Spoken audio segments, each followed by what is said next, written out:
ध्यान रखा करें।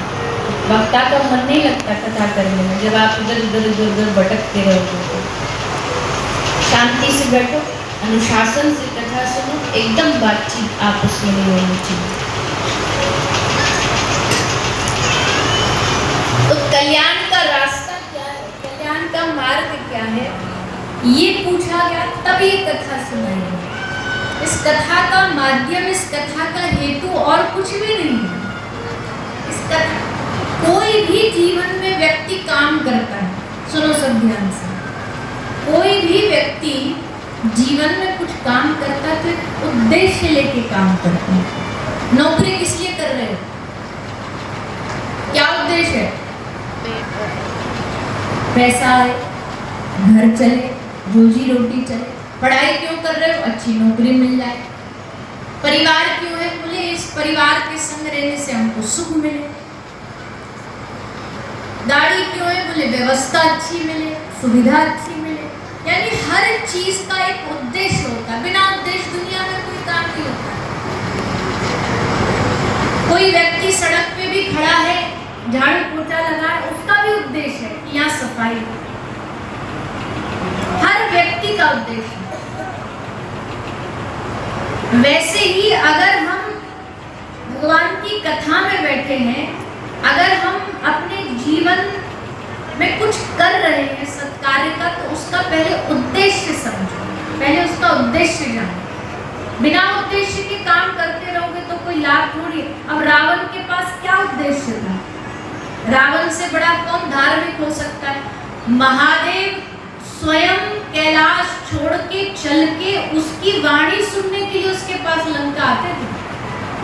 सोचो कितना बड़ा ज्ञानी होगा। महादेव को स्तोत्र गा गा के सुनाता था। दुनिया जाती है महादेव के पास, महादेव को ये कहता ना, अगर तुमको सुनना तुम चल के आओ मेरे पास, और महादेव जाते थे। क्यों? क्योंकि उनको बड़ा प्रिय लगता था जब रावण उनके लिए स्तोत्र गाता था।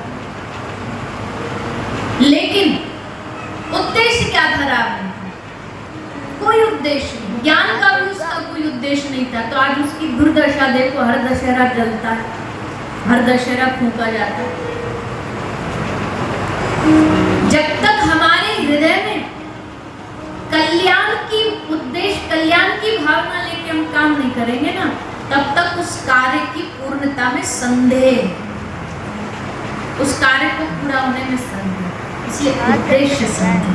इस कथा का उद्देश्य क्या है? अब इस अपनी बात पर आओ,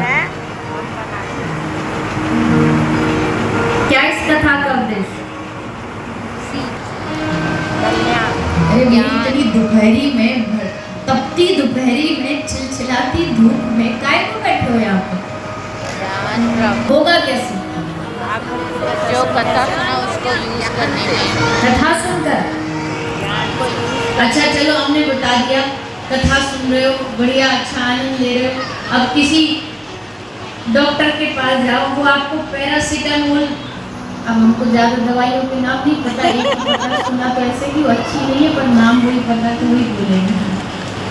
तो कोई दवाई का गुणगान करे, भैया इसको लेने से ऐसा हो जाता है, ये बड़ी अच्छी है, और इसका रंग बड़ा अच्छा है, इसका फ्लेवर बड़ा अच्छा है, ये दिखने में बड़ी अच्छी है, और उसके गुणगान गाता रहे। गुणगान गाते गाते क्या कल्याण मतलब बीमारी ठीक हो जाएगी? बोलिए ना, हाँ के ना? बीमारी ठीक नहीं। हाँ, एक बात जरूर हो जाएगी कि उसकी महिमा मंडल पता लग जाएगी, उसकी महिमा पता लग जाएगी, भाई ये ऐसी ऐसे ये होता है, इससे होता है। तो ये जो उस आचरण से कल्याण होता है। भक्ति भक्ति भक्ति, भजन भजन भजन, सब बोल रहे, सब कह रहे, सब बता रहे, पर अब वो भजन जब हृदय में उतरेगा तब कल्याण होगा।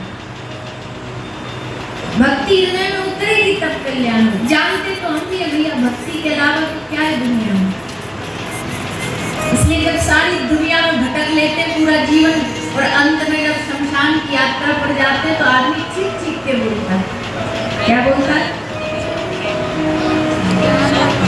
बोलो ना, डरो मत, कोई अपशब्द नहीं है वो बोलना, अच्छा है, सच्चाई है। क्या बोलते हैं? राम नाम सत्य है।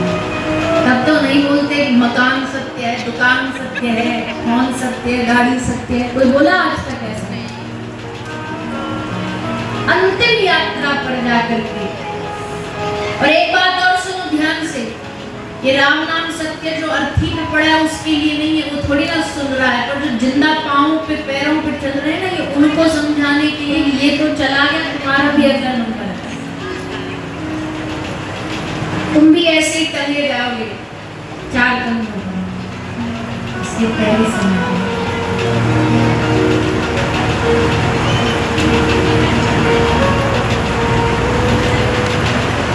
कांधे पे धर ले जाए परिवार वाले तेरे, कांधे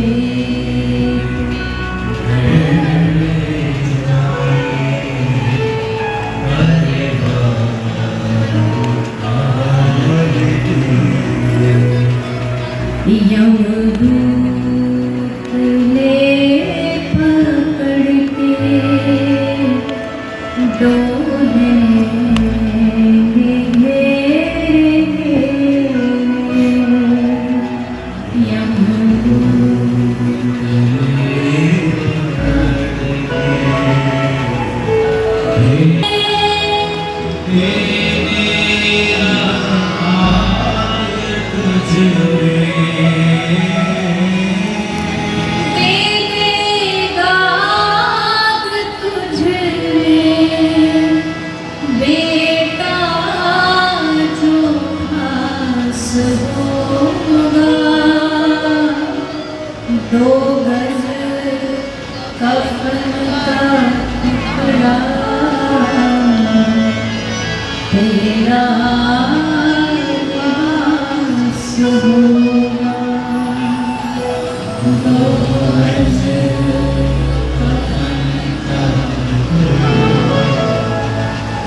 सत्संग के माध्यम से, सद्गुरुओं के माध्यम से, संत महापुरुषों के माध्यम से उस रास्ता तक पहुंचने, उस गति तक पहुंचने से पहले हमें सावधान कराया।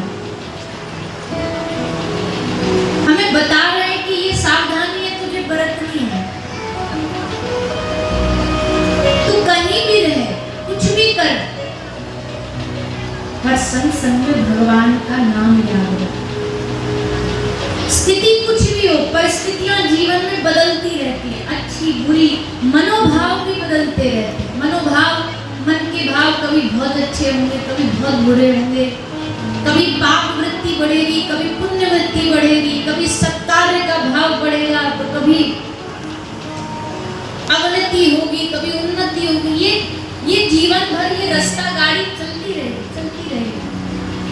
रास्ता चलता रहेगा। और जैसे महापुरुष कहते हैं, ये जीवन एक रेलगाड़ी की यात्रा है, यहाँ कुछ आते रहेंगे, कुछ जाते रहेंगे। रेलगाड़ी की यात्रा, ट्रेन यात्रा करिए ना सबने, करिए कि नहीं करिए? कैसी होती है? बड़ी घटनाएं घटती हैं। पता चला फोन पर बात कर रहे थे, खिड़की से फोन ही चुरा के लेके भाग गया। ट्रेन यात्रा बड़ी अद्भुत होती है, पर उसकी अद्भुतता क्या है? बोले समझो, कोई व्यक्ति यहाँ से लेकर के किसी कार्य के लिए, किसी काम के लिए कहीं बम्बई कलकत्ता जा रहा हो, उसने गुड़गांव से, दिल्ली से ट्रेन पकड़ी और जा रहा है कलकत्ता। पूरा दिन लगेगा पहुँचने में, पूरी रात लगेगी। तो अब हमारे भारतीयों, जो भारतीय लोग हैं, उनका एक चलन है कि जब वो जाते हैं कहीं घूमने, तो एक बैग तो कपड़ों का होता है और एक बैग खाने का होता है। उसमें मठरी होगी, लड्डू होगा, चिवड़े होंगे, आने लग जाती है भैया वहाँ जाना यात्रा पे, 4 धाम यात्रा पे जाएंगी तो 10 दिन पहले से ही मिठाइयाँ बननी घर में चालू हो जाएंगी। तो सब माल लेके अपना भैया ट्रेन में लेके बैठ गए, चढ़ गए। एक दिन भर की यात्रा है, अकेले बैठे बैठे भी बोर हो जाएंगे, इसलिए सोचा संग वाले से चलो यारी कर लेते, दोस्ती कर लेते। तो वहाँ से पूछी भैया क्या नाम है तेरो? उन्होंने बताई हमारा फलाना नाम है। कहाँ रहते हो? गुड़गांव। और हम भी गुड़गांव में रहते। कौन से सेक्टर में? फलाना। अरे माँ तो हमारी चाची रहती है। निकाल लिया रिश्ता। बातचीत करने के लिए इतना ही रिश्ता काफी है। अरे वो तो हम भी जानते। और ऐसे करते करते बातचीत चालू हो गई तो प्रेम हो गया आपस में। अरे भैया कुछ लड्डू खा रहे हैं? 2 लड्डू निकाले, ले लो एक आप भी खा लो। एक उनको खिला दिया, वो भी अपने घर से माल बना के लाए थे, उन्होंने अपना लड्डू तुम्हें दे दिया। मित्रता पड़ेगा, वो कहेगा जी नहीं हमको तो यहाँ करना पड़ेगा, हमारा मंजिल ही यहाँ, हमारा रास्ता ही यहीं पर। आप कितना रो लो गिड़गिड़ा लो, उसको करना पड़ेगा, टिकट ही नहीं करना। उतर गया, अगले स्टेशन पर जाके उतर गया। अब अगले स्टेशन पे वो उतरा तो अगले स्टेशन पर एक फिर नया यात्री आ जाएगा, एक नया पैसेंजर आ जाएगा, अब उससे दोस्ती हो जाएगी। और ऐसे करते करते दोस्ती होती जाएगी, कुछ पुराने यात्री करते जाएंगे, कुछ नए चढ़ते जाएंगे, यात्रा चलती जाएगी और चलती चलती चलती अब तुम्हारी मंजिल आने वाली है, अब हमारा स्टेशन आने वाला है। तो अब अगर हमारा स्टेशन आने वाला तो हमारी समझदारी क्या होनी चाहिए? स्टेशन आने से पहले ही सर पे आ गया तब थोड़ी तुम सामान उठाने में लगोगे। एक स्टेशन पहले से ही व्यक्ति को तैयारी करनी चाहिए। एक स्टेशन पहले से मंजिल आने वाली है।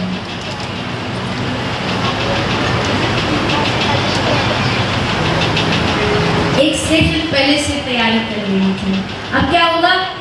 अच्छा, अब मान लीजिए आपका स्टेशन आने वाला, पर आपकी साथ वाले से ऐसी दोस्ती हो गई कि अब वो हाथ नहीं छोड़ रहा ना आप। तक गंतव्य जिसकी जहाँ तक यात्रा है वहीं तक उसको जाना पड़ेगा। ठीक वैसे ही ठाकुर जी कहते हैं, संत महापुरुष कहते हैं, जीवन एक यात्रा है। भगवान ने सबको एक टिकट दे के भेजी है, स्टेशन दे के भेजा है। फलानी तारीख को इसकी मंजिल आ जाएगी, इसको करना पड़ेगा, इसको छोड़ना पड़ेगा अपना रास्ता। अब इस यात्रा में भैया देखो, हर रोज हमें कोई ना कोई नया यात्री मिलता है। कभी कोई नया भाई बहन मिल गया, नया यात्री मिल गया, कोई नया दोस्त मिल गया, नया यात्री मिल गया, उनसे प्रेम हो गया। पर भैया उन यात्रियों का भी तो अपना स्टेशन है। क्या है तैयारी करनी? सब जानते हैं कि यहाँ की तैयारी में कोई सामान नहीं जाता है। एक बड़ा सेठ नानक उसके पास गए। सेठ तो बहुत बड़ा, पर पैसा दान करने में बड़ा कंजूस, ना किसी की मदद करता, ना। सबने कहा महाराज जितना पैसा है नानक इसके पास, इसको थोड़ा बुद्धि दो। नानक गए उसके पास। नानक ने उसको कहा, सेठ को, कि भैया मेरा एक काम कर देगा? बोले हाँ। सेठ जी के हाथ में एक सुई देके नानक बोले, ये जो सुई है ना, मैं चाहता हूँ कि मरणोपरांत जब मैं मर जाऊँ उसके बाद मैं जहाँ भी जाऊँ तो इस सुई को ले आना, मुझे इसकी बहुत जरूरत है, मुझे इसकी बहुत आवश्यकता है। बोला ठीक है ठीक है। कह के नानक निकले घर से बाहर की, तुरंत उसके मन में आया, अरे उन्हें हाथों भर दी पर तू लेके कैसे जाएगा? मरते समय तो सब जल जाएगा, मरते समय तो कोई सामान लेकर के जाने की सुविधा ही नहीं है। तो भागा आया, नानक को आकर के हाथ पकड़े के बोला, नानक, हे नानक देव, हे गुरु नानक देव, ये आपने हमको क्या जिम्मेदारी दे दी? हमारे बस की नहीं है ये सुई लेकर के जाने की। तो गुरु नानक देव ने हंस के कहा, बाबरे, जब तू एक सुई तक अपने संग नहीं लेकर के जा सकता है, उसके बाद भी तेरे मन में भाव क्यों नहीं जाग रहा कि मेरा ये कुछ भी सामान साथ जाने वाला नहीं? ऐसा क्या कमाऊं, ऐसा क्या उपलब्ध करूं जो आगे तक भी मेरे साथ जाए? ऐसा क्या दे के जाऊं जो मुझे आगे मिल जाए? क्यों? क्योंकि अपने संग ले जाने का एक ही रास्ता है, जो दे के जाओगे वो वहां मिलेगा। देना ही, दे के जाना ही लेके जाने का एकमात्र रास्ता है। दे के जाना ही लेके जाने का एकमात्र रास्ता है, एकमात्र रास्ता। इसमें नहीं भटकना। इसलिए उस कल्याण के लिए काम करिए, संसार के कल्याण के लिए तो कर ही रहे हैं, वो काम करते हैं, ऐसा मिल जाए वैसा मिल जाए। पर अब भागवत जी हमें याद दिलाती हैं कि अपने वास्तविक आत्मिक सुख के लिए, अपने आत्मिक कल्याण के लिए, अपने गंतव्य, अपने मंजिल तक पहुंचने के लिए श्री ठाकुर जी का सुमिरन करिए। कोई भी समय जब आपका हृदय, वैसे तो संसार में इतनी उलझन है कि उनसे ही नहीं निकल पाता, दिन भर उन्हीं उलझनों में फंसा रहता है, पर उन उलझनों में से अगर कभी कृपा करके ठाकुर जी ने एक पल भी आपके मन में उनकी याद दे दी ना, एक पल के लिए भी अगर उनका स्मरण हो गया, उनकी याद आ गई, या उनकी याद में एक क्षण के लिए भी आंख से में आंसू आ गए, तो समझ लेना ठाकुर जी ने आप पर परम कृपा कर दी। यूं ही नहीं कोई याद करता है भगवान को, हम कहते भैया उन हरि ने हमें याद किया है तब हम उनको याद कर पा रहे हैं, नहीं तो संभव है ही नहीं। उनका स्मरण, उनका याद, यही कल्याण का रास्ता। ठाकुर जी से निवेदन करें, प्रभु हम जानते हैं आपको स्मरण करना चाहिए, आपको ध्यान करना, आपको याद करना चाहिए, फिर भी ये मन इतना चंचल है, इतना भटकता है, इतना भागता है, इतना पाने की कोशिश करता है कि कभी आप में लग ही नहीं पाता, आपको याद ही नहीं कर पाता। पर आप कृपा कर दोगे तो ये चंचल, भगवान कहते चंचल ही मना कृष्ण, मैं ही मन हूँ, तो इस मन को हे मनमोहन आप अपने में लगा